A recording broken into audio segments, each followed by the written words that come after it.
हाँ, तो कुछ मेरे लिखे हुए गाने और कुछ किसी और के लिखे हुए लेकिन मैंने कंपोज किए हैं। उन गानों की रिकॉर्डिंग अभी हमारी चल रही है और यूट्यूब।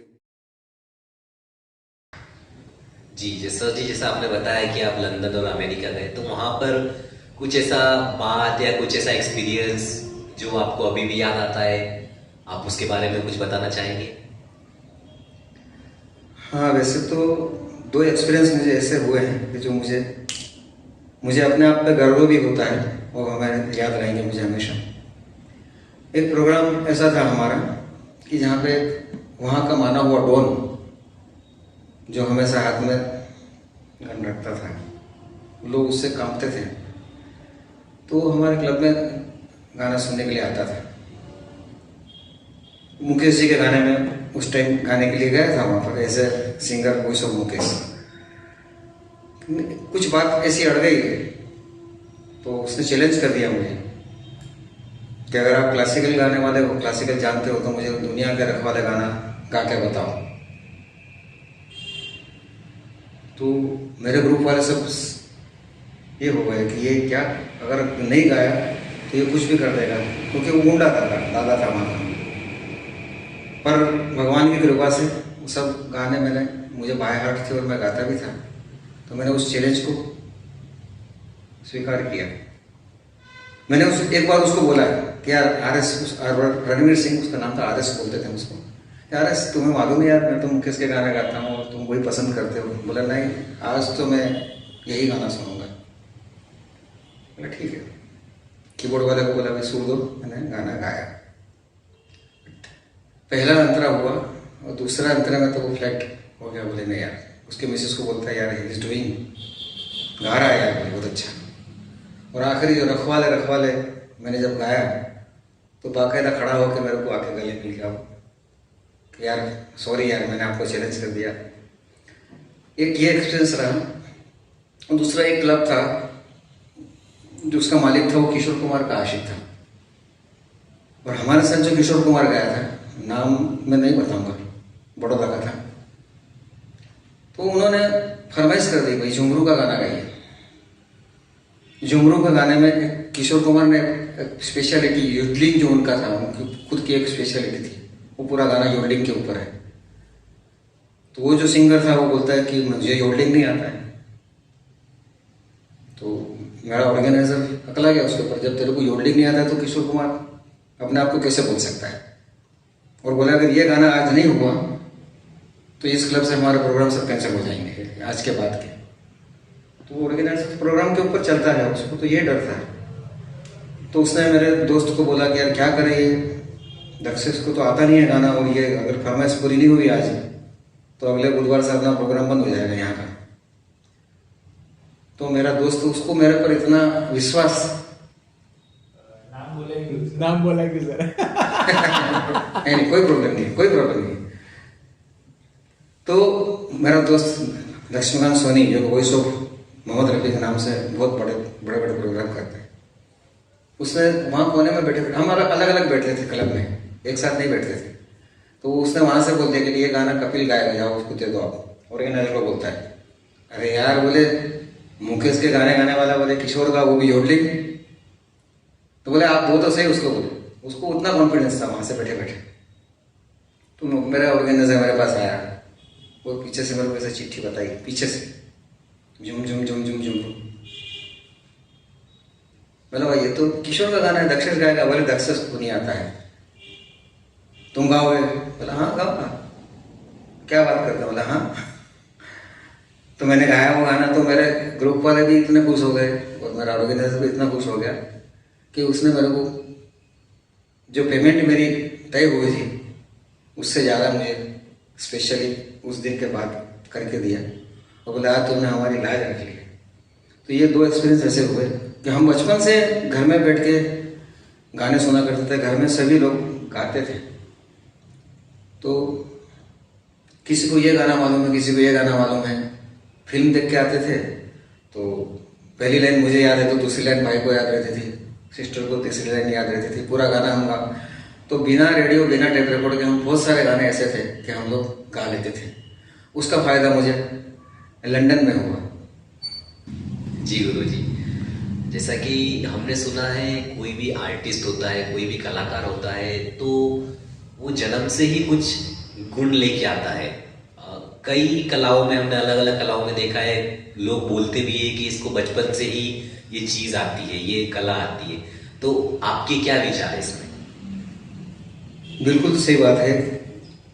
जो कला है किसी भी प्रकार की, वो कुदरत की देन है। और मैं इस मानता हूँ खास करके संगीत में कि आप अगले जन्म की साधना है वो इस जन्म में लेके आते हैं, या इस जन्म में जितना करते हैं उतना अगले जन्म में लेके आएंगे। तो अगर आपको संगीत सीखने के अंदर से इच्छा होती है, आम लोगों को तो नहीं होती, लेकिन अगर आपको हो रही है, इसका मतलब आप में संगीत का संस्कार है। अब इस जन्म में कितना मिलेगा वो भी ऊपर वाला डिसाइड करता है। आपको ऐसी सिचुएशन देगा, आपको ऐसा वातावरण देगा, आपको ऐसे गुरु मिल जाए, बहुत सारे फैक्टर्स हैं जब जाके कलाकार बनता है। तो ये तो फैक्ट है कि जन्म से देखो, आप रियलिटी शो में 10-10 साल के बच्चे ऐसे आके गाते हैं कि सूरज वाडकर जी जैसे लोग उनको पैर पड़ जाते हैं। तो ये तो 40 साल का गाना लेके आता है वो। तो ये जो तपस्या है, किसी भी प्रकार की तपस्या अगर आप करते हैं, साधना करते हैं, तो वो आपकी, अगर अगले जन्म में मानते हो आप, तो अगले जन्म में उतनी ज़्यादा लेके ही आप पैदा होंगे, वो किसी भी फील्ड में हो। अगर आप मेडिटेशन करते हैं तो एक, जैसे सुनते हैं 1000 साल की तपस्या हुई, 500 साल की तपस्या फलाने ऋषि ने करी, तो वो एक जन्म में तो मुश्किल है। वो कितने जन्म का वो लेके जब आते हैं तब जाके वो तपस्या उनकी पूरी होती है, तब उसका फल मिलता है। तो ये तो बिल्कुल सही बात है कि अगर आप इस जन्म में आपने कुछ किया है संगीत में, तो अगले जन्म में आपको ऐसे घर में ही जन्म मिलेगा कि आपको बचपन से ही उसका बढ़ावा मिल जाए। जी सर, बिल्कुल। अगर हम ऐसा माने, कोई स्टूडेंट, कोई बच्चा अगर उसको कुछ नहीं आता है, तो क्या वो उस लेवल पे पहुंच सकता है संगीत सीख के, अगर हम उसको शुरू से सिखाएं तो? बिल्कुल, अगर गुरु अच्छे मिल जाए, अच्छा गाइडेंस मिल जाए, और उसके सामने शिष्य अगर अपनी पूरी डेडिकेटेड तरीके से अगर उसको करना चाहे, तो कला मुश्किल जरूर है लेकिन नामुमकिन नहीं है। पर मेहनत बहुत करनी पड़ेगी।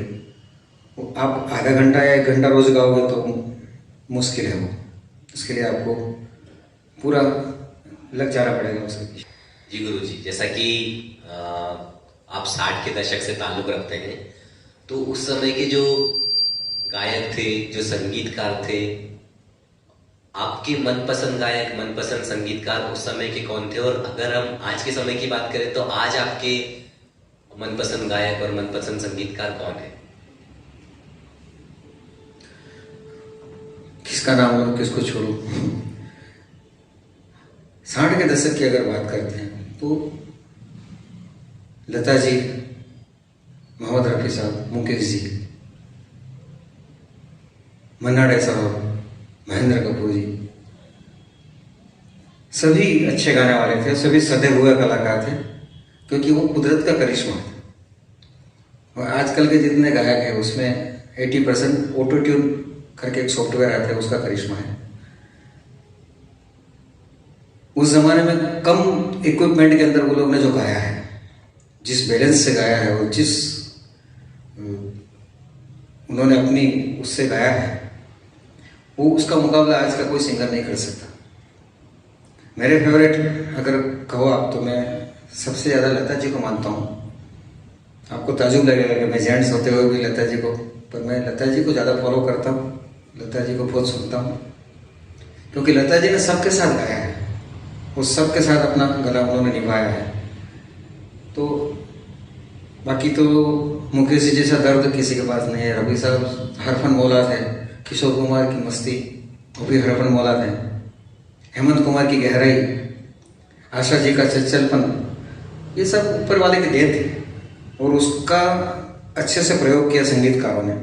जैसे लता जी का अगर गले का पूरा प्रयोग अगर किसी ने किया है अच्छे से, तो मदन मोहन जी ने उनको पूरा यानी निचोड़ दिया है, समझो इतना अच्छा गवाया है उन्होंने, क्योंकि वो खुद एक अच्छे गायक थे मदन मोहन जी। एस डी बर्मन, क्या कहना इनके compositions, R D Burman, Shankar Jaikishan, Kalyan ji भाई, तो वो संगीतकार भी ऐसे थे कि वो रमे हुए थे अंदर, संगीत के अंदर। आजकल सब काम मशीन से होने लगा है और आजकल के सिंगर में तो क्या नाम लूं मैं, 3-4 साल से ज़्यादा कोई सिंगर चल नहीं पा रहा है। उस पर से ही बात समझ लो कि वो क्या गाते हैं। फिर भी अगर हम जानना चाहेंगे आज की जनरेशन में आप कौन से सिंगर को पसंद करते हैं? उदित नारायण अपनापन लेके आए हैं। सोनू निगम शुरुआत में रफी साहब की छाया में आए, लेकिन बाद में उन्होंने अपनापन दिया है। नए सिंगर में अरिजीत बहुत अच्छे हैं, पर पॉलिटिक्स जो चल रहा है बॉलीवुड के अंदर, इसलिए मैं ये कोई बॉलीवुड कोई पारासीसी नहीं है संगीत की कि अगर बॉलीवुड में गाए तो आप अच्छे गायक हो। बहुत से अच्छे गायक हैं जो बॉलीवुड में जाए बिना भी बहुत अच्छा गा रहे हैं और अच्छा मुकाम हासिल करके गए हैं अपने ज़माने में। तो कोई ऐसा ज़रूरी नहीं कि बॉलीवुड में गाया कोई अच्छा गायक है। आपकी पहचान अच्छी है, आपके पास पैसा है और आपकी पर्टिकुलर एक आइडेंटिटी अगर आपकी है तो आपको चांस मिल जाएगा बॉलीवुड में। आजकल ऐसा चल रहा है। जी सर। तो मैं उससे संतुष्ट नहीं हूँ बिल्कुल। जी सर। गुरुजी, जैसा कि हम जानते हैं कि आप शास्त्रीय संगीत से बहुत लंबे समय से जुड़े हुए हैं, तो हम ये जानना चाहेंगे कि शास्त्रीय संगीत का भविष्य क्या है आने वाले कुछ सालों में? शास्त्रीय संगीत का भविष्य बहुत ही उज्जवल है, क्योंकि जो भी है दुनिया में संगीत वो शास्त्रीय संगीत, उससे ऊंचा कोई संगीत है ही नहीं। और आप सुगम संगीत या लाइट म्यूजिक गाना चाहते हैं तो आपको कहने में सुगम है, लेकिन वो सुगम नहीं है। आपको क्लासिकल की अगर जानकारी है, आप एक सुर में गाना चाहते हैं तो आपको तानपुरे का रियाज करना पड़ेगा। और जितने भी गाने बन रहे हैं कहीं ना कहीं किसी राग पे ही बने हुए हैं, तो अगर आपने उस राग को पहचान लिया है या जान रहे हैं तो उस गाने को आप अच्छे से गा सकते हैं। तो नई जनरेशन जो मैंने देखी है क्लासिकल की तरफ उनका रुझान है, जो वास्तव में संगीतकार या गायक बनना चाहते हैं वो सीख रहे हैं। ये है कि थोड़ा महंगा हो गया है क्लासिकल म्यूजिक। शहरों में बड़े बड़े क्लासेस चलते हैं, वो 1-1 घंटे के हिसाब से अपने चार्जेस लगाते हैं। तो इसमें यह होता है कि जो वास्तव में सीखना चाहता है वो कहीं पीछे रह जाता है, और जो पैसे वाले लोग हैं वो उसका फ़ायदा उठा सकते हैं। बट शास्त्रीय संगीत का महत्व कभी कम होने वाला नहीं है।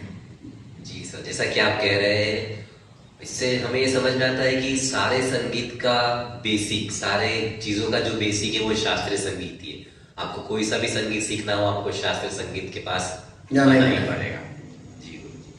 अच्छा, जैसा कि आजकल हम लोग देख रहे हैं ऑनलाइन प्लेटफॉर्म्स आ गए हैं, कराओके आ गया है, लोग म्यूजिक ऑटोमेटिक आता है, लोग अपनी वॉइस उसमें दे देते हैं। तो आपको क्या लगता है ये सही हो रहा है? क्या क्या लगता है आपको इस बारे में? कुछ हद तक तो बहुत अच्छा है कि लोग अपना शौक घर में गा के पूरा कर लेते हैं, पर कभी कभी अति हो जाती है। जो बाथरूम सिंगर्स है वो भी अपना गाना फेसबुक पे उस पर रख के, और जो जिनको संगीत मालूम नहीं है वो उसका दोस्त है तो वो वेरी फाइन, अल्टीमेट, ऑसम ऐसा लिख के उसको बढ़ावा भी दे देते हैं। पर वास्तव में जो अच्छा कलाकार है, मैंने देखा है कि जो संगीत को अच्छे से समझता है वो ऐसी हरकतें नहीं करता है। कराओके में वैसे उसका मैं अपोज नहीं करना चाहता हूँ, क्योंकि हर आदमी ऑर्केस्ट्रा एफोर्ड नहीं कर सकता और गा नहीं सकता है। तो एक म्यूजिक उनको तैयार मिल जाता है, उसमें गा के अपना शौक पूरा कर लेते हैं, तो अच्छी बात है। और कराओके के ट्रैक बनाने वाले का उसमें भला हो जाता है, उनको पैसे मिल जाते हैं। जी सर, बिल्कुल सही। और जिनका शौक है वो उनका पूरा हो जाता है। पर अच्छा गाना है तो आपको तालीम तो देनी पड़ेगी। तो कुछ लोग ऐसे हैं कि भाई इनको कुदरती बख्शिश है तो वो अपना शौक इस तरह से पूरा कर लेते हैं। पर अगर आपको कुदरती बख्शिश है तो उसको सीख के आगे बढ़ाना चाहिए। मैं तो ये कहना चाहता हूँ कि आप कराओके पे गाओ, भले गाओ, लेकिन अगर आपको कुदरत ने आवाज़ भी दी है, समझदारी दी है, तो सीख के उसको अच्छे से आगे बढ़ाना चाहिए। बस मेरा ये कहना है। जी सर, बिल्कुल सही।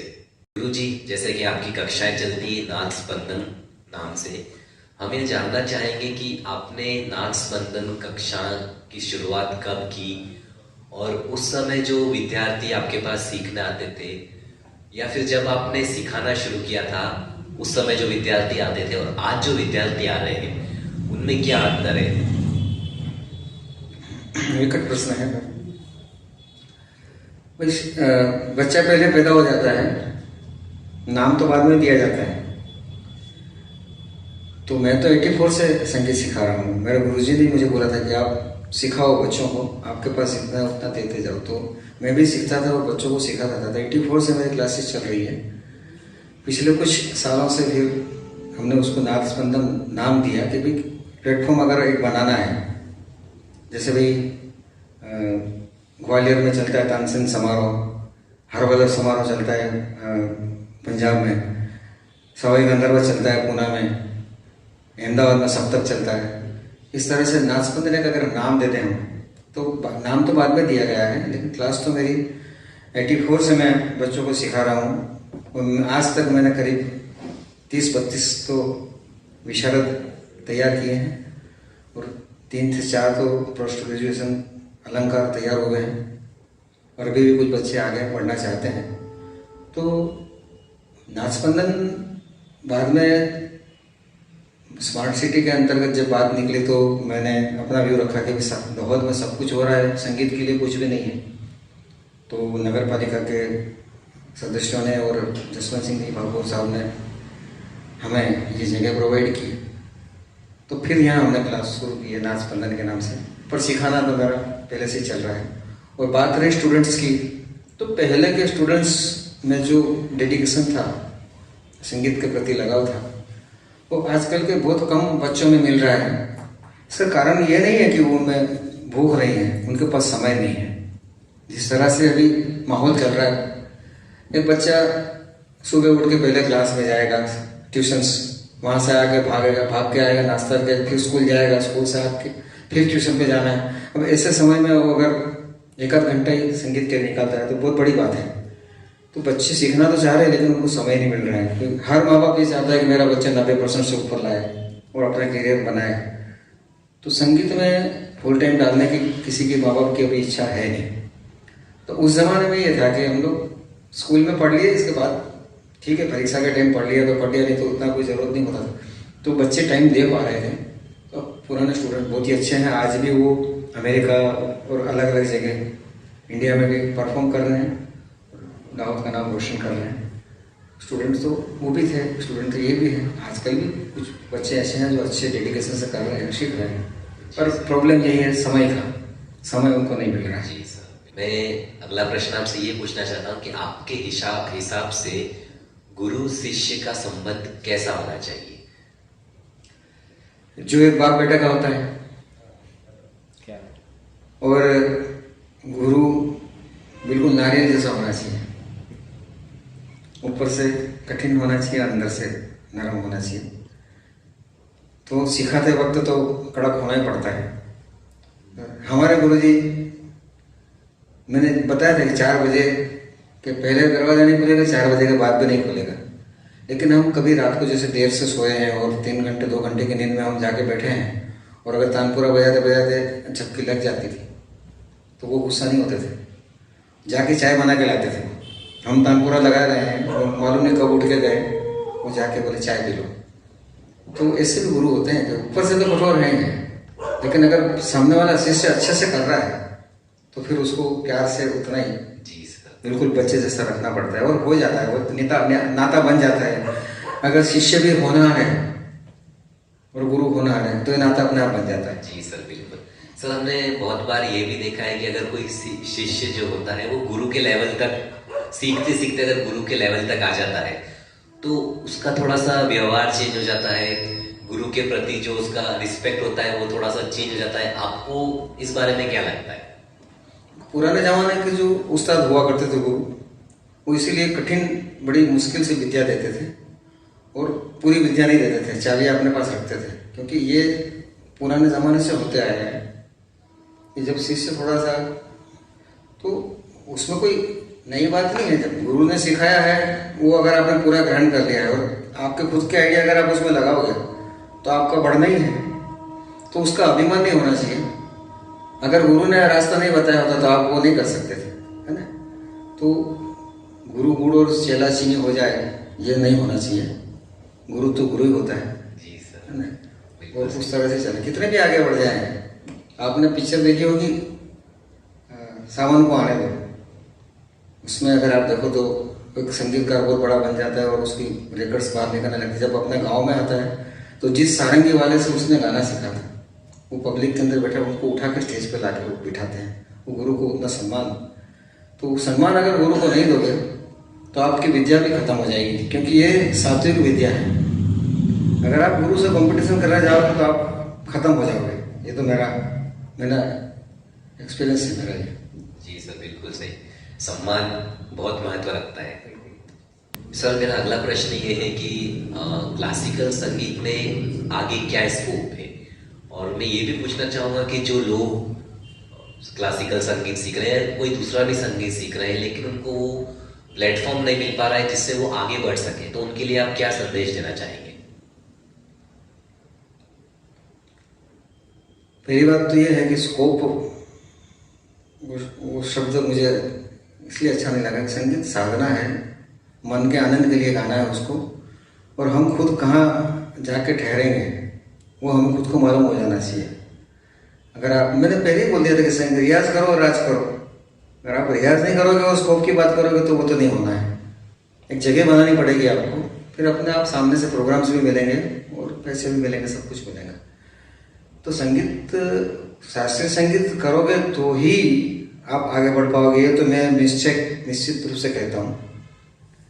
बिना शास्त्रीय संगीत के आप अच्छे सिंगर नहीं बन सकोगे। फिर हाँ, अपने मन में मिट्टू बन के आप अपने और फिर ऑटो ट्यून में उसको ये करके वो करके अगर आप उसको रख देते हो तो फिर वो आपको मुबारक हो। बाकी अच्छा गाना है तो आपको शास्त्रीय संगीत सीखना ही पड़ेगा और साधना करनी पड़ेगी, साधना करनी पड़ेगी, बस ये शब्द है इसके लिए।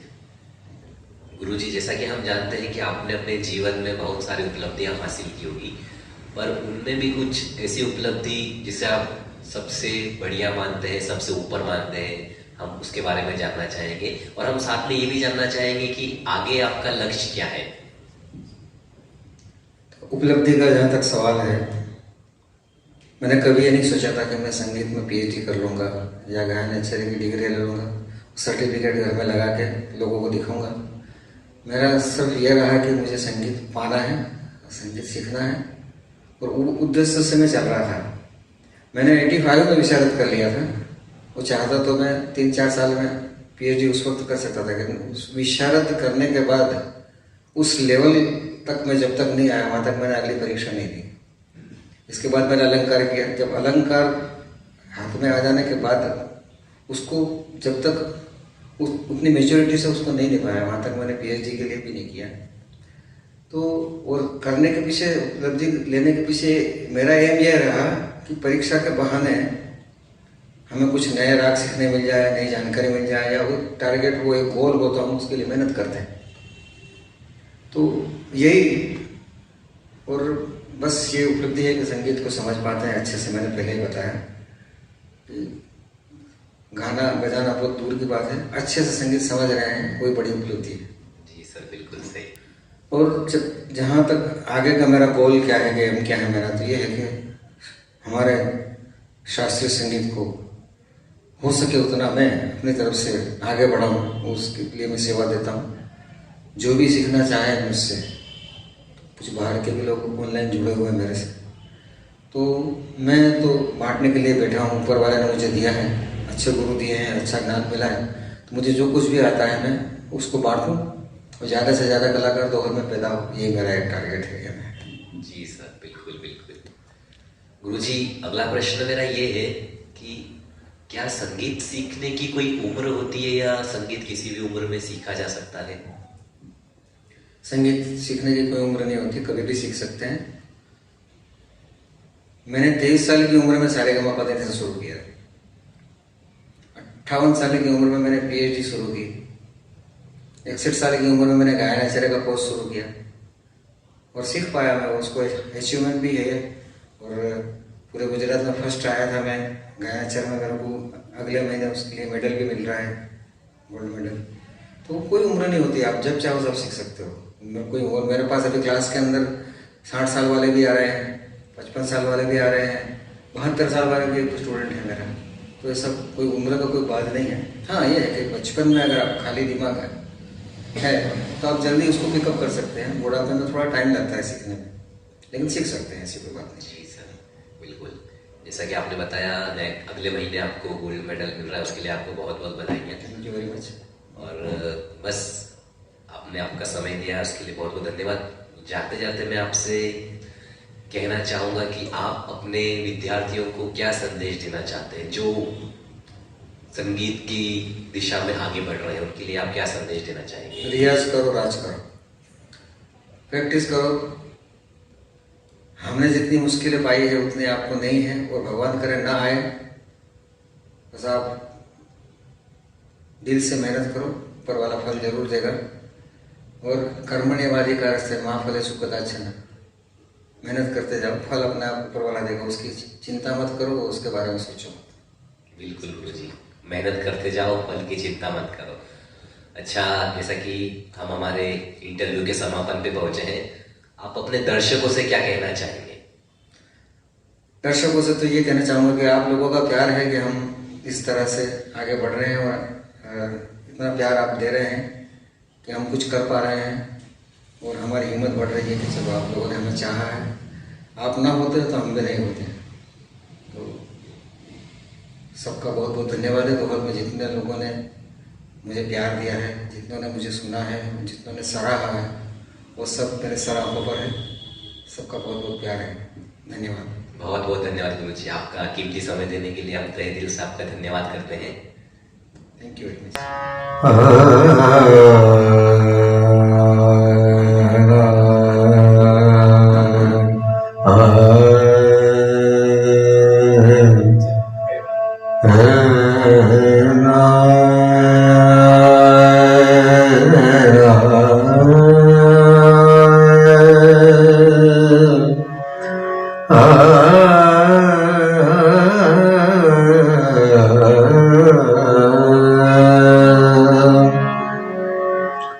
खूब खूब फैल गई बात शनासाई की, खूब खूब फैल गई बात शनासाई की। उसने खुशबू की तरह,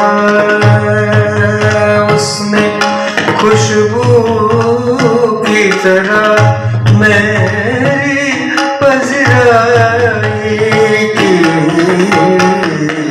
खूब खूब फैल गई बात शनासाई की। उसने खुशबू की तरह मेरी पजराई की। खूब खूब फैल गई बात शनासाई की।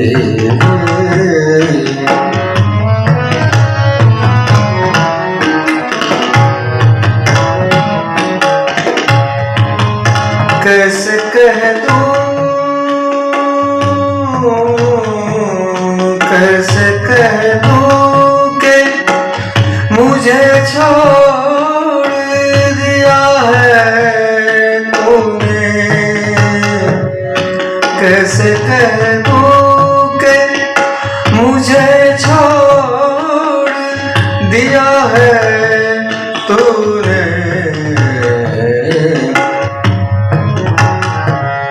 बात ये सच है मगर बात है रुसवाई की।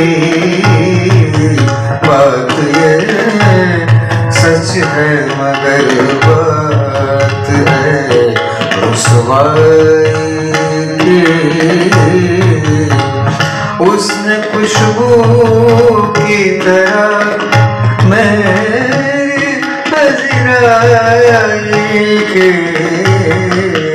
खूब खूब फैल गई बात शनासाई की।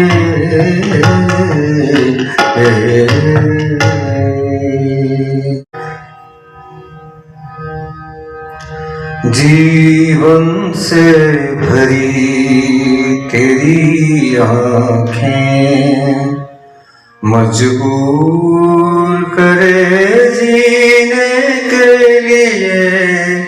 जीने के लिए सागर भी तरसते रहते हैं तेरे रूप का रस पीने के लिए जीने के लिए जीवन से भरी तेरी आँखें तस्वीर बनाए क्या कोई लिखे तुझ पे कविता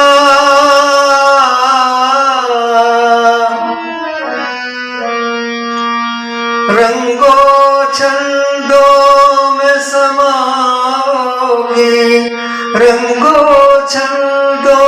में समाओगी किस तरह से इतनी सुंदरता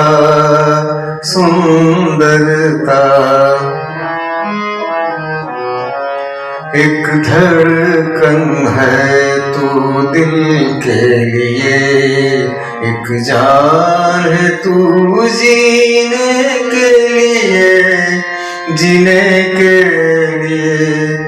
जीवन से भरी तेरी आँखें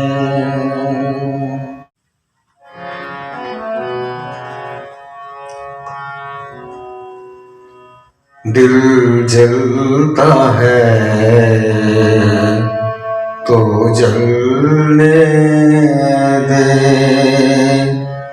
आंसू न बहा फरियाद न कर दिल जलता है तो जलने दे तू पर्दा नसी का आशिक है यूं नाम वफा बर्बाद न कर दिल जलता है तो जलने दे मन रे तू काहे न धीर धरे ओ निर्मोही मोहन जाने किनका मोह करे मन रे तू काहे न धीर धरे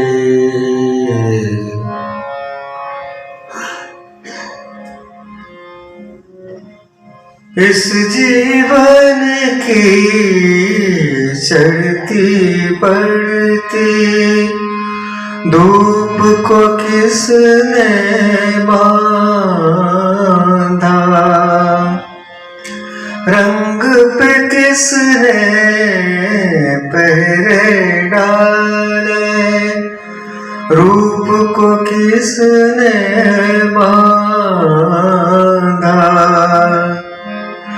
काहे जतन करे मन रे तू काहे न धीर धरे तू निर्मोही मोहन जाने किनका मोह करे मन रे तू काहे न धीर धरे